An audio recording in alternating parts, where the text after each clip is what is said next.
Hey guys, we're back. Episode 4. I'm Chrissy HQ. If you don't know about this podcast or me, check out episode 1. But we'll move on.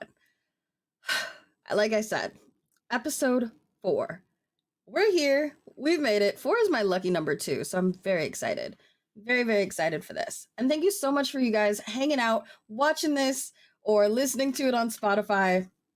I always say this, without you guys, there would be no Chrissy HQ. And it sounds super cliche, but it's so true, right? If I didn't have supporters, viewers, people tuning in, there would literally be no content create. I mean, I'd just be a content creator. I'd have nobody viewing that. I'd have nobody fueling my motivation. So I really, really appreciate you guys. Number 4, episode 4, lucky number 4. This is going to be a fun one. Now, I've changed a few episodes around because some new things have popped up. I've had to record quickly to get some episodes out, like CES. That was a big thing. So cross your fingers that some of the next episodes flow just organically because they are all out of order now. But there's some exciting things I want to talk about. And why is this such an exciting episode for me? Well, we're going to talk about kind of a debate that I've had for many, many years, like my whole life, almost. My whole, like, adultish teenage life. This is about a brand that I love, that is insanely popular, with a competitor that is also insanely popular. And I can't wait to get into that. But first, let's talk about Palworld, or Palworld. Is it Palworld? Are they pals? I don't know. I've heard both. It's confusing. But let's move past that. I saw something about it before the game even dropped, and it looked cute. And then a few days after that, I had a friend who suggested I check it out. So I looked into it a little further. I was like, okay, this is well known. Doesn't look like anything I play currently, but looks familiar. I'll check it out. Now, I didn't get it day 1 or day 2, but day 1, over 1 million copies were purchased and downloaded in the first 8 hours on Steam, which gave Steam a bit of a lag and gave the servers a bit of an issue. But they recovered, everything was great. Palworld is the newest open world multiplayer survival, farming, crafting type of game, right? It is not really my cup of tea. I've done enough of those games to just know that it's not for me, at least not anymore. I think my gaming has kind of evolved. It is a cute game, don't get me wrong, it's super cute. And I did stream it for 1 hour today. I think it's day 3 it's been out. I tried 1 hour of it. And like I said, it's cute. It's something I could possibly play on my own, but I don't think it's something I could stream. I just don't see myself being entertaining enough for it to be on stream. If I'm on stream and it's like boring me, I'm not entertaining. And then I get self-conscious and then we just spiral. So, don't think it's a stream game for me, but it is cute. I kind of had an issue with the speed. Like I said, oh my gosh. Like I said, I've done the farming style games for a while. I've done Genshin. I actually loved Genshin for quite some time. Even New World was okay. It was still a little slow as well with the farming. And so I gave Palworld a chance, and the grinding gave me the exact same yawn feeling. But why is this game getting a negative look from some people? That's what we're here to talk about. That's why we're doing this, right? It's been out for just the weekend. That's it so far. And already it's facing multiple allegations that could be pretty serious. At the moment, maybe not so much, but could be. Pokemon fans are coming at Palworld. They're accusing Palworld of stealing and plagiarizing Pokemon designs. And personal opinion, I kind of see it. I I can kind of see it.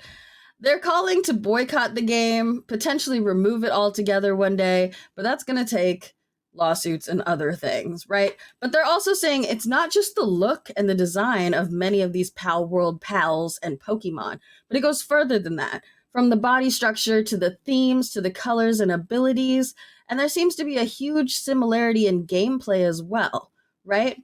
So you explore, you stumble across a pal, you battle it, you capture it. Sounds a lot like a few Pokemon games I've played in the past. And I guess I also thought about why I'm not really loving it myself, growing up, I was not allowed to play fighting games, shooter games, anything really of violence. But on the Game Boy, I was able to play Pokemon, Red, Blue, then Silver, right? I was able to play little fun stuff on the Wii. And shoot, my first Xbox, so many just fun kitty games. Not kitty games, but girly fashion games, stuff like that. So back in the day, the Game Boy days, I did the farming, I did the crafting, I did the becoming the gym leader. I've done this. I'm past it now because I can play Call of Duty because I'm an adult. So that's just for me. Nothing wrong against those people that can do cozy games. There's nothing wrong with that. Actually, in fact, if I was able to do that, I feel like I would have so much more content, but it doesn't work out for me. So I kind of envy some of y'all. But that just made me think about why I wasn't in love with the game. And Pokemon fans, they're being very, very vocal about these resemblances. It's still up in the air on if it is affecting them currently, Palworld, or if it's going to. And Pocket Pair recently released a statement over the weekend stating that they are aware that Pokemon fans are upset and that they are not happy. But then they declared that they didn't mean to share anything with the Pokemon games. That was not an intention. It was not what's the word? It wasn't their alternative motive or whatever. So I'll let you decide. Do you think they're being 100% truthful? Because I don't know. I go look at the game and you can see very clear resemblances. There might be a few different things, right? But it's kind of the same game. There's no way they didn't see any resemblance. Am I right?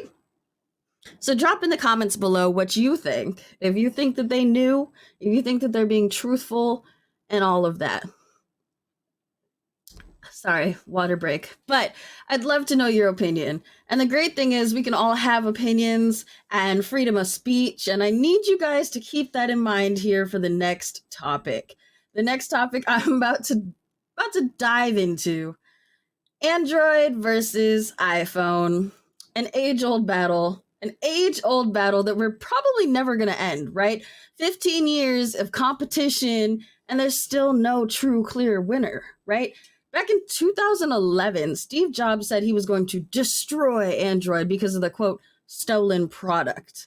But after a series of lawsuits and investigations, it was proven both Apple and Google have taken inspiration from each other over the years.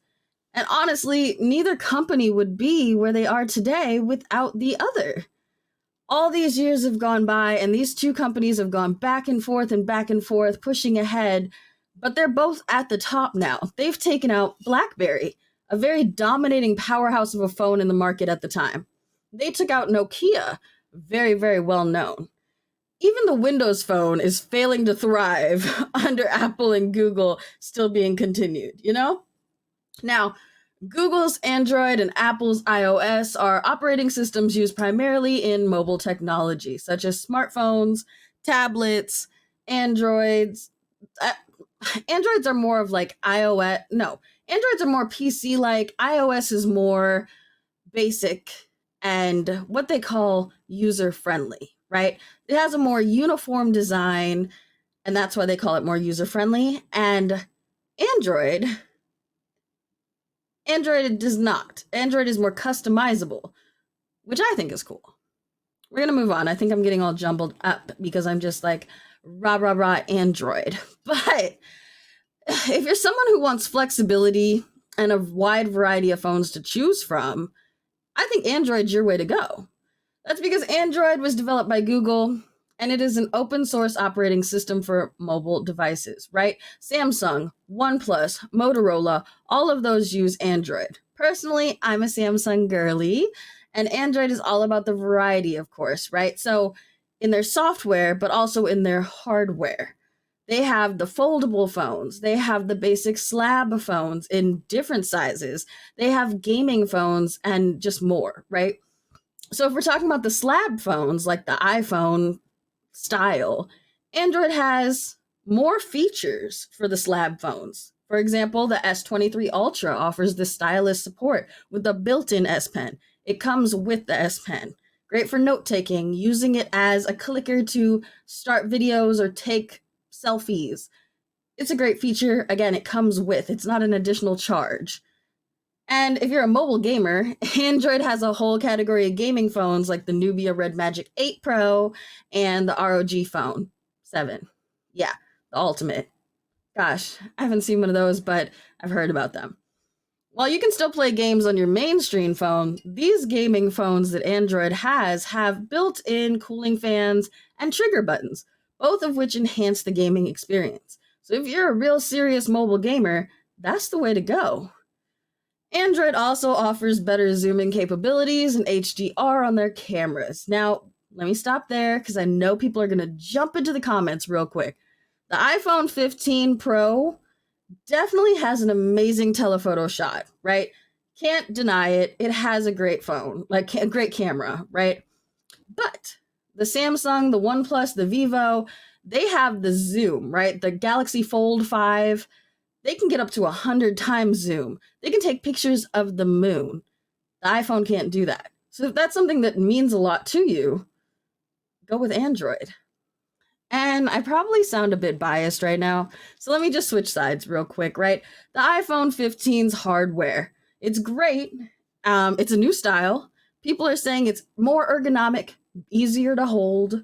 So that's something. I mean, if that means a lot to you, I personally have zero problem holding my Android, but if it means a lot to you, if you hold your phone a lot, that might be something. I think back to there was a Kardashian episode where Kim Kardashian was talking about arthritis from the amount of selfies that she was taking.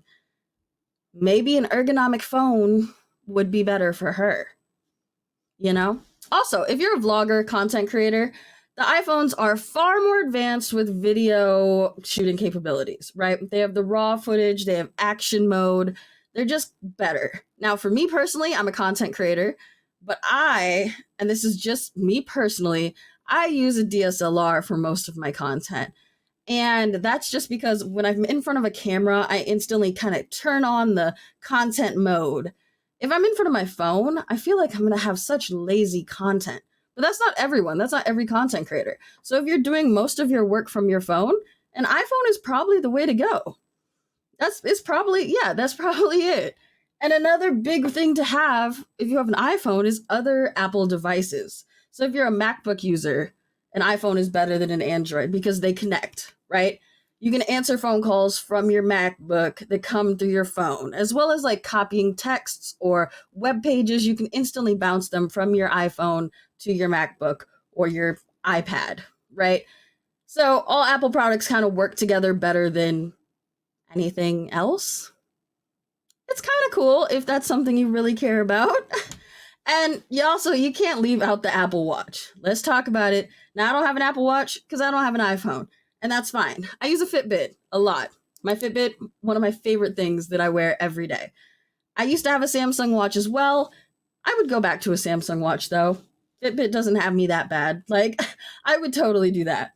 But for the Apple Watch, it also connects with everything else, like the MacBook and your iPhone, way better than sometimes the Fitbit, which is supposed to connect to everything and might not. And the software is better, or so they say. That's like the main consensus, is that the software is better. So if you want to use an Apple Watch, you have to have an iPhone. And if you want all the features to work to a T and never, ever, ever have a glitch or a problem, probably stick with iPhone. Now, like I said, it's very rare. My Samsung Watch did just fine, but they do say the software is better with the Apple Watch. Moving on, which phone should you have? If you're big on social media, specifically using just your phone for social media, you should probably go with an iPhone, right? You're not going to have the customizable options, but you're going to have the best software for like Instagram, Snapchat. They say those things work better on an iPhone. Again, I don't really have an issue on my Android, but I don't know how it works on iPhone. Last time I had an iPhone, it was 2011. It was a long time ago. But I don't have a problem with my Samsung. So I'm going to stick with it. But if you're big on social media and you make a lot of content from your phone, iPhone, probably the way to go. Also, if you have Apple products already, if you have an iPad, a MacBook, AirPods, you should probably have an iPhone because they will all connect. Now, what about Android? You definitely get more options. You get more variety. So if that matters to you, which for me definitely matters to me, I don't, they have the term I sheep because all y'all have the exact same looking thing and you just follow the herd. I'm sorry. I know that's going to offend some people, but I don't want to be an I sheep. I like customization. I like design difference. So I'm gonna stick with Android. But like I said, you have more options. You have more features on a phone for Android for productivity. And I think that's really cool. If you're looking for a phone to work on, like work, not necessarily content, but work, I would go with the Android. And I think of myself as a businesswoman, so I've just always stuck with Samsung, from the Note series to the S20s, like they've just the multi-screen. I've been so productive with my phone, and I love that. Also, like I said, with the options, right? They've discontinued the iPhone mini series, but with Android phones, you can still get any size. Like I said before, the foldables, multiple different sizes in like the brick style. There's so much. So, in the comments below, are you Apple or are you iPhone? And I guess we'll continue this debate in the comments. But if you're someone who likes to work on the go, Android is more for you. If you're someone who wants your stuff to look cute, Android is for you. And if you're not a sheep, Android is for you. I'm sorry, I couldn't help it. All right, you guys, that's gonna be the end of this episode. I could go on about this topic forever, but we've already determined they're side by side. I don't think there's one ahead of the other. I just personally think mine's better.